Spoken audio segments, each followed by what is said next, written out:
Questions for Marcus? Right over here.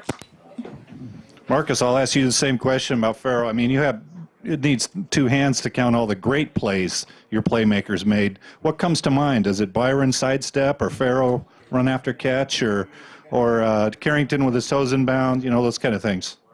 Yeah, I mean, all those guys made huge plays today, and my hats off to those guys. We know that they have those capabilities in them, and just to see them do it on the field, it just shows what they've been doing out in practice. Every single day that they've been here. So, for us, it's nothing that we didn't expect, and we're proud of those guys because they really stepped up for us today.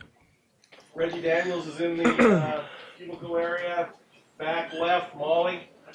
Marcus, this isn't a football question back here, but are you keeping track of the weather in Hawaii?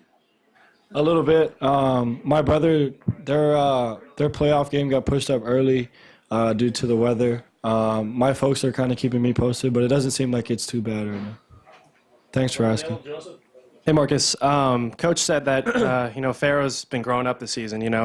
On the football field as a player, and also he's had 2 unsportsmanlike penalties, but he's just growing up. What have you seen from him this season in his progression off the field and on the field? He's doing a great job of learning from his mistakes. For instance, today I think he was, so juiced after making such a big play, and then he spikes the ball. But then immediately he went to run over to get the ball and pick it up and give it to the ref. So it's coming along with Farrell. He's learning as he goes, and obviously Coach Helfrich and the rest of the coaches have done a good job of just keeping him disciplined and understanding that he. Everything that he does, he has to take responsibility for. And, he's really learned from his mistakes. And, he's made so many good plays for us this year. And, we're going to have to count on that guy. Back right, Tom. Marcus, back here. Can you talk about just what the whole night sort of meant to you, if anything, to see, the whole Kenny Wheaton thing and the 89 team, which a lot of people believe this whole thing kind of started back then under Coach Brooks. And then second part of it is you and number 8 on their team had a nice back and forth during the game, kind of a ongoing plays back and forth between you guys. Yeah, first off, the atmosphere of this game, everything that we were able to kind of pay homage to was really cool. It's something that, these are the reasons why you come back to school, is to kind of enjoy experiences like this, and to be able to see those guys, especially Ken Wheaton, and to see him up and just kind of enjoying that moment, that would signify such a huge turnaround in this program.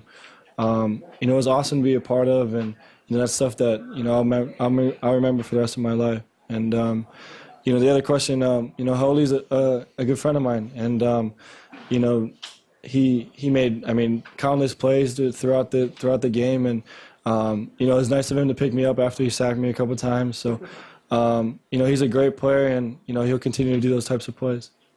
Back right. As the weeks go by, how much more confident are you getting in handing off to Royce, and what kind of changes are you seeing in him?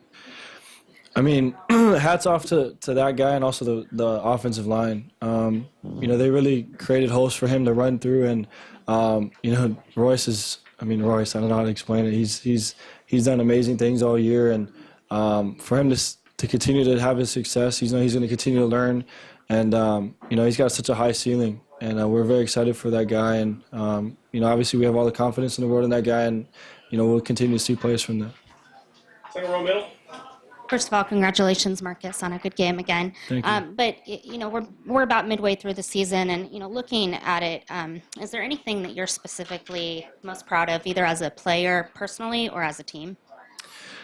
Battling through that Arizona loss and coming to the Rose Bowl and to beat UCLA was probably what I pride our team in, and what this team is probably most proud of, just because it could have been so easy for us to just kind of lay low and just let one loss be 2, and I'm proud of those guys in the locker room because they've continued to battle, and just kind of see the confidence within those guys, especially after what happened last week, to battle through a little adversity, and then to see that confidence kind of carry over into this game.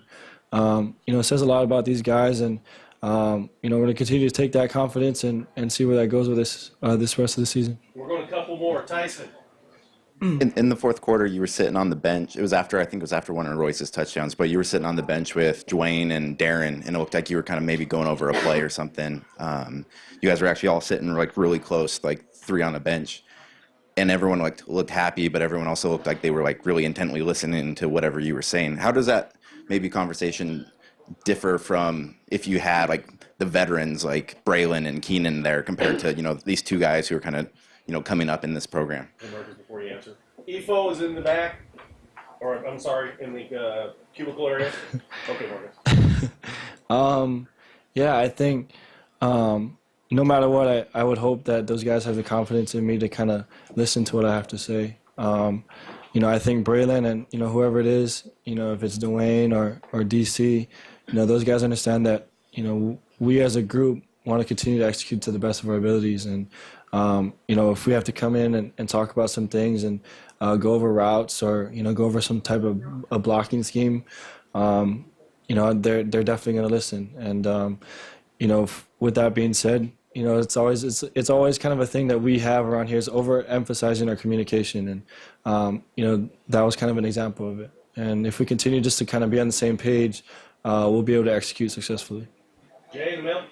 Marcus, this is probably the toughest question you'll get tonight, but what does your shirt mean? Kalai Pohaku is actually the hill that my high school rests on. And, a buddy of mine, they kind of make these shirts. And, for us as a high school, it's a huge kind of pride thing. And, for me, I just, I like wearing these shirts because it just kind of represents where I come from. And, I'll always cherish that. Carrington is in the confessionals. Cubicles. There actually used to be confessionals. Last question right here. Hey, Marcus, what's it feel like to beat the Huskies again? And then could you please expand on the playmaker thing? Lowe, injured last week, didn't play this week. Devin, I think 1 or 2 catches the last 2 weeks. Looks like you guys are really evolving offensively. So I guess I got in 2 questions, sorry. Yeah, I've already forgot your first question. Oh yeah, I mean it's awesome. For this community, for the university, it's definitely a special time, and whenever you can beat the Huskies, it's definitely raises the pridefulness around here, and that's always a huge win every year, and we're thankful for it. It was a great game, and hopefully the community will enjoy this one. And for your second question, I mean, these guys, all have the ability to make plays like that, and we trust them, and we have all the confidence in the world.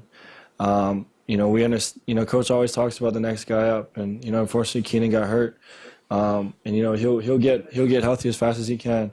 But we have guys around here that are willing to step up and have those abilities to kind of change the game. And we got to find ways to get those guys the ball because they're going to continue to make plays like that. Thank you, Marcus. Thank you. Have a good one. You jump into the middle. Yeah.